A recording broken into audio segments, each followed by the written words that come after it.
नमस्कार। आज के इस दिलचस्प विश्लेषण में हम एक बहुत ही शानदार टॉपिक पर बात करने वाले हैं, शेयर बाजार। जी हाँ, रातों रात अमीर बनने का जो एक बड़ा सा भ्रम चारों तरफ फैला हुआ है ना, आज हम उसे पूरी तरह से तोड़ने वाले हैं।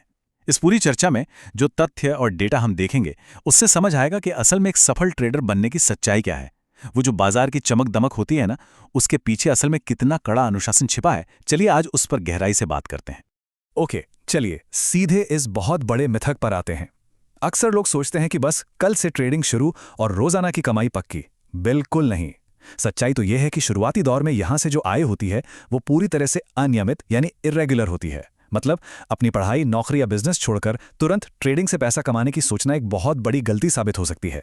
स्रोत सामग्री भी यही साफ करती है कि शुरुआत में इसे कम से कम 1 से 3 साल तक पार्ट टाइम स्किल की तरह सीखना चाहिए।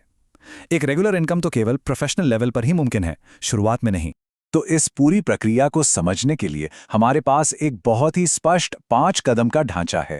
पहला, ट्रेनी मानसिकता। दूसरा, प्रैक्टिकल टूल किट। तीसरा, पेपर ट्रेडिंग। चौथा, जोखिम प्रबंधन। और अंत में सबसे जरूरी, ट्रेडिंग मनोविज्ञान। चलिए आगे बढ़ते हैं। नंबर 1, ट्रेनी मानसिकता या कहें द ट्रेनी माइंडसेट। बाजार में अपनी मेहनत की असली कमाई लगाने से पहले दिमाग को तैयार करना सबसे जरूरी है। यहाँ हमें 2 अलग अलग तरह की सोच को समझना होगा। एक तरफ है जुआरी, जिसका सारा ध्यान बस पैसे और रातों रात मुनाफे पर होता है। दूसरी तरफ होता है एक ट्रेनी। जब कोई गाना गाना सीखता है या डीजे बनना सीखता है तो पहले ट्रेनिंग होती है ना, बस वैसे ही यहाँ भी फोकस सिर्फ और सिर्फ सीखने की प्रक्रिया पर होना चाहिए। सबसे बड़ी दिक्कत पता है क्या है? बाजार में रोज के मुनाफे को देखकर भावनाओं पर काबू रखना मुश्किल हो जाता है और यहीं पर एक जुआरी नियमों को तोड़ देता है। लेकिन खुद को एक ट्रेनी मानने से सारा फोकस सही जगह यानी प्रोसेस पर रहता है, रोज के मुनाफे पर नहीं। दूसरा अहम कदम, प्रैक्टिकल टूल किट। मतलब बाजार में उतरने के लिए हमें किन टूल्स और ब्रोकर्स की जरूरत पड़ेगी। बाजार में एंट्री लेने के लिए एक डीमैट अकाउंट तो चाहिए ही। अब यहाँ कोटक सिक्योरिटीज, आईसीआईसीआई, एसबीआई और मोतीलाल ओसवाल जैसे फुल सर्विस ब्रोकर्स भी हैं और जीरोधा या अपस्टॉक्स जैसे डिस्काउंट ब्रोकर्स भी। एक नए ट्रेडर के लिए जीरोधा जैसी डिस्काउंट ब्रोकर्स चुनना गणित के हिसाब से बहुत समझदारी का काम है। क्यों? क्योंकि जहां फुल सर्विस ब्रोकर्स एक लेन देन का 200 रुपए तक भारी चार्ज ले लेते हैं, वहीं डिस्काउंट ब्रोकर्स सिर्फ 20 रुपए के आसपास लेते हैं। और हाँ, पहले जो कुछ ब्रोकर्स 50 गुना तक मार्जिन या लेवरेज देते थे, अब सेबी के नए नियमों के बाद सभी ब्रोकर्स सिर्फ 5 गुना लेवरेज ही दे सकते हैं। तो अब महंगे ब्रोकर्स के पास जाने का कोई खास फायदा बचता ही नहीं है। और ये कंसेप्ट बहुत ही शानदार तरीके से समझाता है कि फोकस कैसे बनाए रखना है। बाजार में तो हजारों स्टॉक्स हैं, राइट? लेकिन शुरुआत में सिर्फ और सिर्फ 5 स्टॉक्स की एक वॉच लिस्ट बनानी चाहिए। अलग अलग सेक्टर्स से चुन ले, जैसे एक बैंक हो गया, एक आईटी कंपनी जैसे एचसीएल टेक या फिर रिलायंस जैसी कोई कंपनी, एक ऑटो और एक स्टील स्टॉक। बस सारा होमवर्क और ध्यान इन्हीं चुनिंदा स्टॉक्स पर होना चाहिए ताकि शुरुआत में कोई कंफ्यूजन ना हो। तीसरा कदम, पेपर ट्रेडिंग चरण। असली पैसे को दांव पर लगाने से पहले लाइव बाजार में पानी नापना बहुत जरूरी है। इस 1 से 3 महीने के फॉरवर्ड टेस्टिंग पीरियड में एक भी असली रुपया दांव पर नहीं लगाया जाता। लाइव चार्ट्स पर अपनी रणनीतियों को टेस्ट करना होता है। एक डायरी में लिखना होता है कि कितने पर खरीदा, कितने पर बेचा और सारा वर्चुअल प्रॉफिट लॉस रिकॉर्ड करना होता है। इससे बिना किसी रिस्क के ये साबित हो जाता है कि जो रणनीति सीखी है वो असल में काम भी कर रही है या फिर बस हवा में तीर चलाए जा रहे हैं। चौथा चरण, जोखिम और पूंजी प्रबंधन। बाजार में टिके रहने का कठोर गणित। इंट्राडे और स्विंग ट्रेडिंग में पूंजी और समय को लेकर जमीन आसमान का फर्क है। इंट्राडे को 10,000 से 25,000 रुपए की छोटी पूंजी से शुरू किया जा सकता है, जहां उसी दिन सौदे काटने पड़ते हैं, चाहे फायदा हो या नुकसान।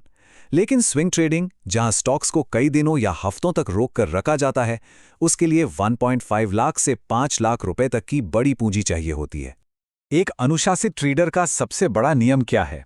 वो कभी भी अपनी कुल पूंजी का 2 से 5% से ज्यादा एक सिंगल ट्रेड पर रिस्क नहीं करता। मान लीजिए अकाउंट में 25,000 रुपए हैं, तो अधिकतम नुकसान 1,000 रुपए से ज्यादा किसी भी हाल में नहीं होना चाहिए।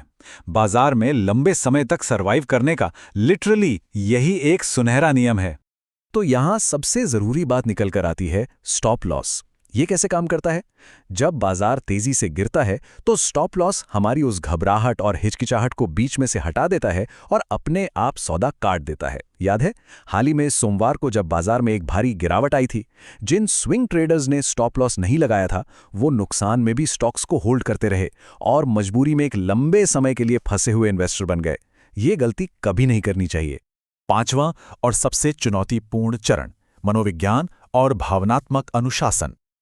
ये कॉन्सेप्ट वाकई कमाल का है। ट्रेडिंग में होने वाले नुकसान को देखने का नजरिया बदलना होगा। इसे बिजनेस के खर्च की तरह देखना चाहिए। जैसे कोई दुकान चलाने के लिए बिजली का बिल या कर्मचारियों की सैलरी एक जरूरी खर्च है जिसे टाला नहीं जा सकता, बिल्कुल वैसे ही ट्रेडिंग में नुकसान एक पूरी तरह से नॉर्मल बिजनेस एक्सपेंस है। जब इस खर्च को निकाल देते हैं तभी प्रॉफिट बचता है। ये नजरिया अपना लिया तो बाजार के उतार चढ़ाव के दौरान डर और घबराहट अपने आप कम हो जाएगी।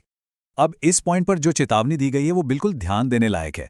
फ्यूचर्स और ऑप्शंस यानी एफएनओ का लालच। लोग अक्सर कम पैसों में ज्यादा मुनाफे के चक्कर में या टेलीग्राम के किसी टिप को देखकर ऑप्शंस की तरफ भागते हैं। लेकिन सच कहें तो ये एकदम एक्सपर्ट लेवल का टूल है।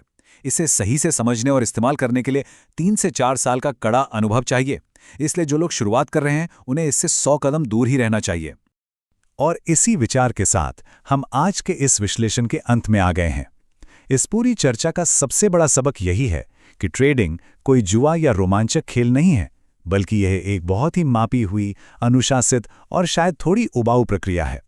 तो सवाल यह है, क्या सचमुच उस जुए वाले रोमांच को छोड़कर एक अनुशासित और बोरिंग प्रक्रिया को अपनाने की हिम्मत है? बाजार में उतरने से पहले इस सवाल पर और अपनी असली प्रेरणाओं पर एक बार गहराई से विचार जरूर करना चाहिए। इस चर्चा का हिस्सा बनने के लिए बहुत बहुत धन्यवाद।